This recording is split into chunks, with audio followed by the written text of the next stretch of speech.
In today's session, we are going to find the area of an ellipse by using the double integration. Hi, I'm Syed. Welcome to my channel Educate with Syed. Let's get started.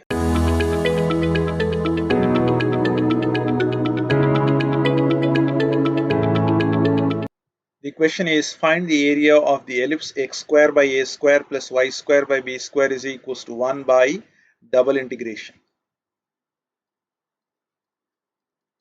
Let us consider this ellipse in the coordinate system. Let us take this as x-axis and y-axis. We know the formula for area of an enclosed region is taken as double integral dx and dy. So this is general formula for finding out the area under an enclosed region. But we need to find out the limit values for both the integrals. For that, let us go back to the equation of the ellipse. So we have the equation of the ellipse as x square by a square plus y square by b square is equals to 1. So let us retain this y square by b square as it is and send this x square by a square on the other side. It becomes minus of x square by a square, or retaining y square as it is, cross multiply this b square on the other side. It is b square times of 1 minus x square by a square.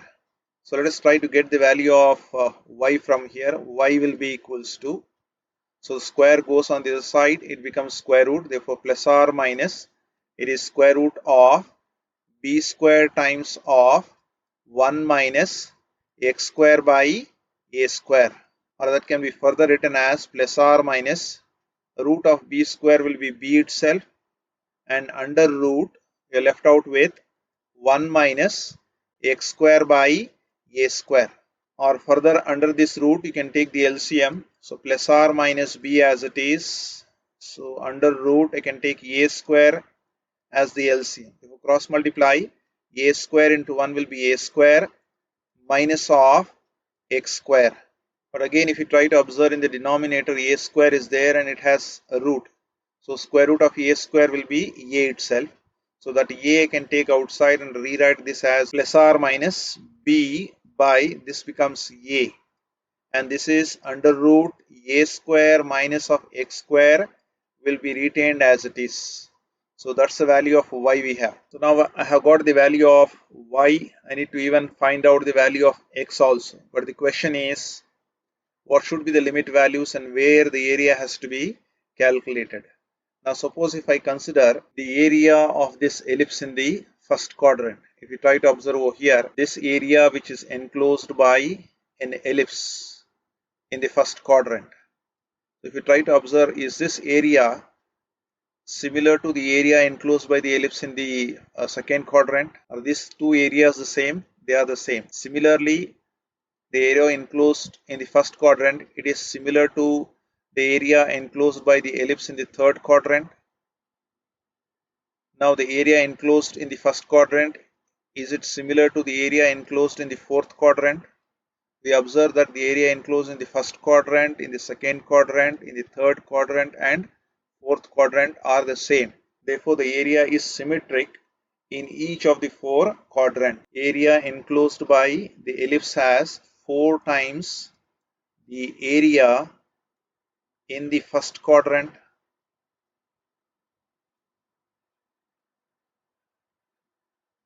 Can I write in this way? So area in the first quadrant multiplied by 4 gives us the area in all the 4 quadrants. Can you see the area in the first quadrant is equals to the area in the second quadrant, that is equals to the area in the third quadrant, and that is equals to the area in the fourth quadrant. So therefore if I can just find out the area in the first quadrant and multiply by 4, I will be getting the area of the whole of the ellipse. That is what I am doing over here. I am just trying to find out the area in the first quadrant, and then I will try to multiply that by 4. That gives the area of an ellipse. So therefore we can rewrite this as 4 times of area in the first quadrant. Let me write it as A1. But whenever you want to calculate the area, I have told you that area, the general formula is double integral over dx dy. So let us write down the area as double integral over dx dy. Let us try to write the limit values for this one. So we are calculating the area in the first quadrant. Let us try to observe the values of x and y in the first quadrant. The length of this major axis, as we know, it is 2a.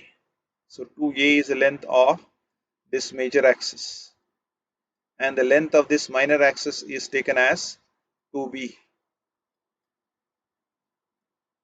So if this is 2a, then this length will be a. From the origin to this point it will be a, and from this origin to this point it will be a. So what will be the coordinate of this one? From 0 to a, so x axis will be a. On the x axis the value of y will be 0. Length of x is, the total length is a.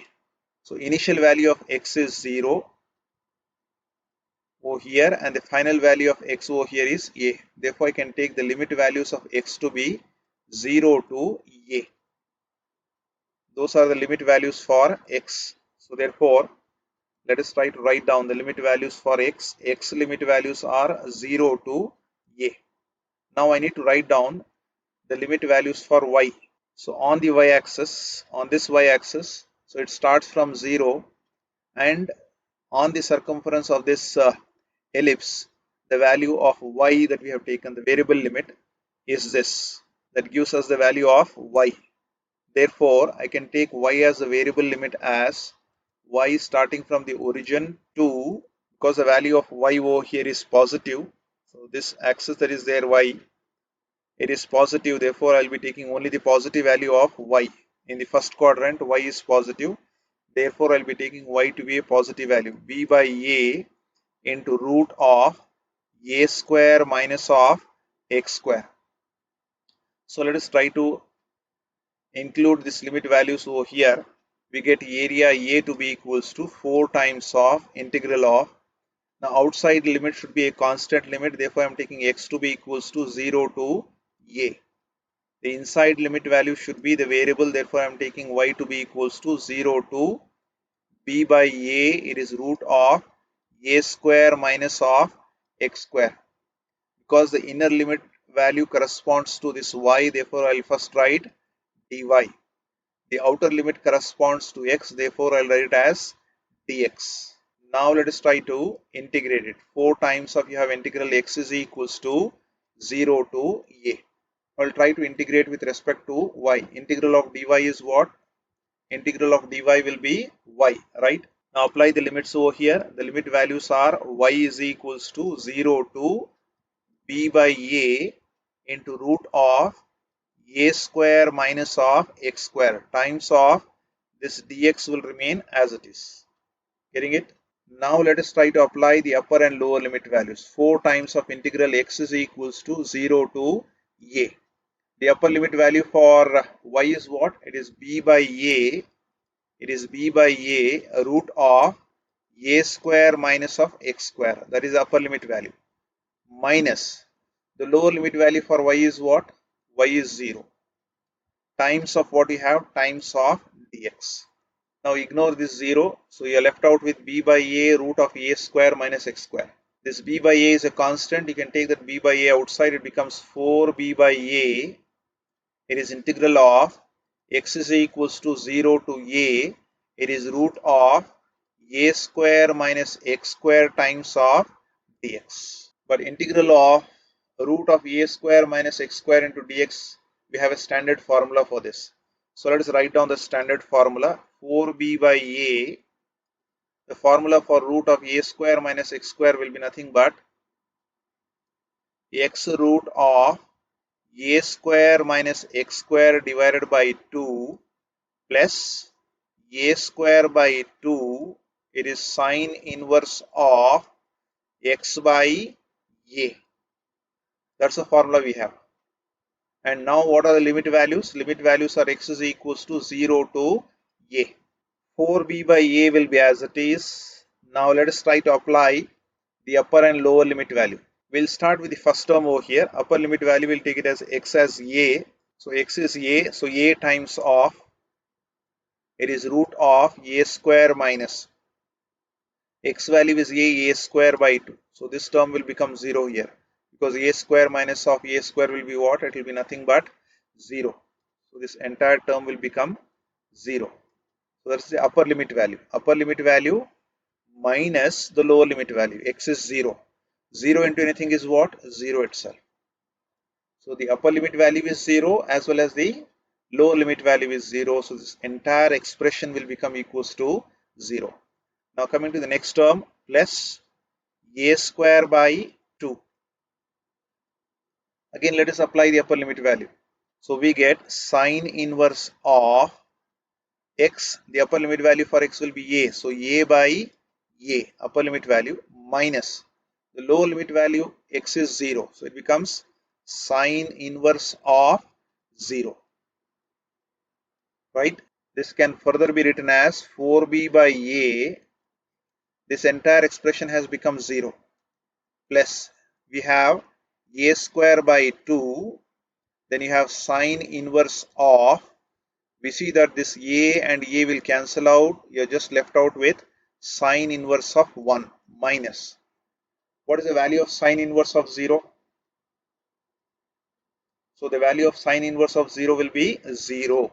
Or further we can simplify it, 4b by a times of, this is a square by 2. What is sine inverse of 1?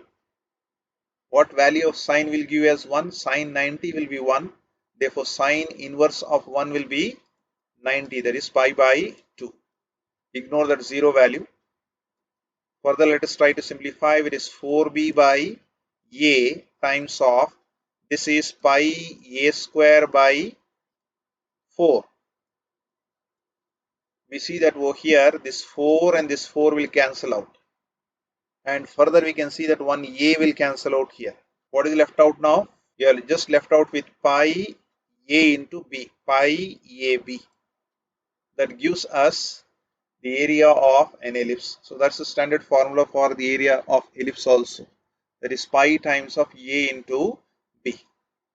So that's the required solution.